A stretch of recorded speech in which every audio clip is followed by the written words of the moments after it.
जो साधारण कार्यकर्ता है बीजेपी में, वो मुख्यमंत्री पद पर, शीर्ष पदों पर आसीन किए जा रहे हैं। निश्चित तौर पर यह हसरत जो है कांग्रेस के कार्यकर्ताओं में भी होगी। ये कब ये जो स्वप्न है वो सच हो सकेगा, और स्वप्न सच होने के लिए सबसे पहले जो हार की जिम्मेदारी है वो कब सीधे तौर पर गांधी परिवार या राहुल गांधी अपने ऊपर ले सकेंगे? देखिए निखिल भाई, सबसे पहले मैं माननीय मोदी जी को उनके कूटनीतिक षड्यंत्रों की जीत के लिए बधाई देता हूँ। जनता की जीत नहीं है, कूटनीतिक षड्यंत्रों की जीत है। हाँ जी, कूटनीति की जीत वो होती है जो देश के लिए कोई कदम उठाया जाए। कूटनीतिक षड्यंत्रों में कहा जाता है जो कुर्सी को बचाए रखने के मद्देनजर कदम उठाए जाते हैं।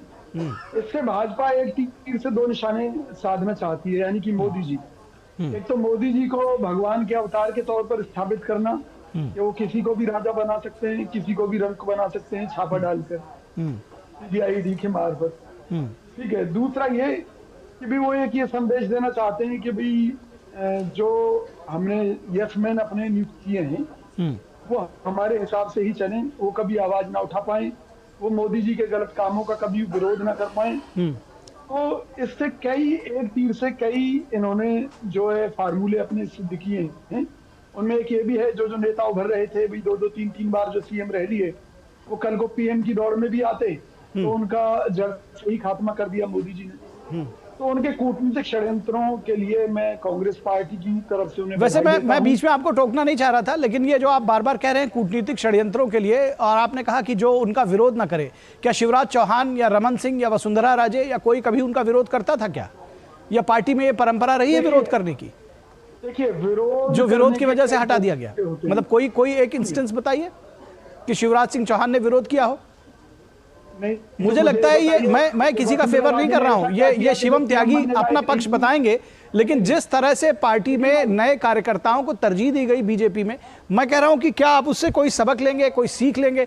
आप कह रहे हैं कि वो उनका कूटनीतिक षड्यंत्र है। बहरहाल ये बताइए, हार की जिम्मेदारी लेंगे राहुल गांधी? लेकिन भाई निश्चित तौर पर हार की जिम्मेवारी ली भी जानी चाहिए, और इससे पहले राहुल गांधी जी ने हार की जिम्मेवारी लेते हुए अपने पद से त्याग पत्र भी दिया था, अध्यक्ष पद से। और मैं ये मानता हूं कि देखिए, बीजेपी का जो काम है, मोदी जी का काम है, वो अपना कर रहे हैं। सवाल यह है कि हम कूटनीतिक स्तर पर फेल साबित हो रहे हैं। कांग्रेस पार्टी के रणनीतिकार कूटनीति के मामले में जीरो साबित हो रहे हैं। यही कारण है कि मोदी जी उसका हर कदम पर फायदा उठा रहे हैं।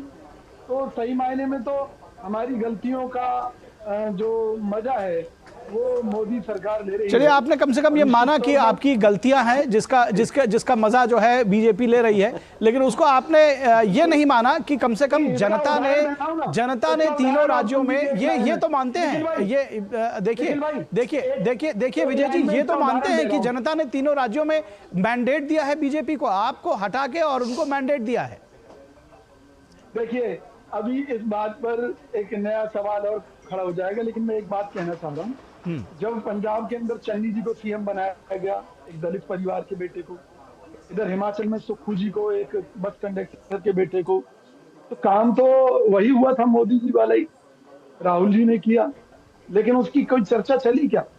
नहीं चली। तो यानी कि भाजपा की रणनीति कामयाब है, और जो हमारे जो कूटनीतिज्ञ हैं कांग्रेस पार्टी में, उनकी कूटनीति, मुझे लगता है कूटनीति से उनका कोई लेना देना नहीं है। यही कारण है कि मोदी जी एक तीर से कई के शिकार कर पा रहे हैं। अच्छा, तो फिर आप जैसे कार्यकर्ताओं को, जो कर्मठ और सजग कार्यकर्ता हैं, उनको मैं इससे पहले कि विनोद मिश्रा के पास जाऊं, एक आखिरी सवाल चाहूंगा, जल्दी से जवाब दें। तो आप लोगों को पुनर्विचार नहीं करना चाहिए कि जब आपके नेताओं की कूटनीति फेल हो रही है, बीजेपी के सामने नतमस्तक हुए जा रहे हैं, ध्वस्त किए जा रहे हैं, तो नेतृत्व का परिवर्तन कर देना चाहिए? गांधी परिवार पर आश्रित ही क्यों है? 45 चुनाव हरवा चुके हैं राहुल गांधी, क्यों टिके हैं उनके पीछे? निखिल भाई, मुद्दा राहुल गांधी जी का नहीं है, मुद्दा कांग्रेस पार्टी का है, मुद्दा भाजपा के खिलाफ एक विकल्प का है। तो अगर हमें सत्ताधारी दल की पोल खोलनी है या देश को बचाने की कोई मुहिम चलानी है, तो निश्चित तौर पर कांग्रेस से बढ़िया पार्टी है नहीं। ये बात अलग है कि सत्ता जो होनी चाहिए हमारे हाथ में, जिसके माध्यम से हम देश के लोगों का भला कर सकते हैं, वो नहीं है।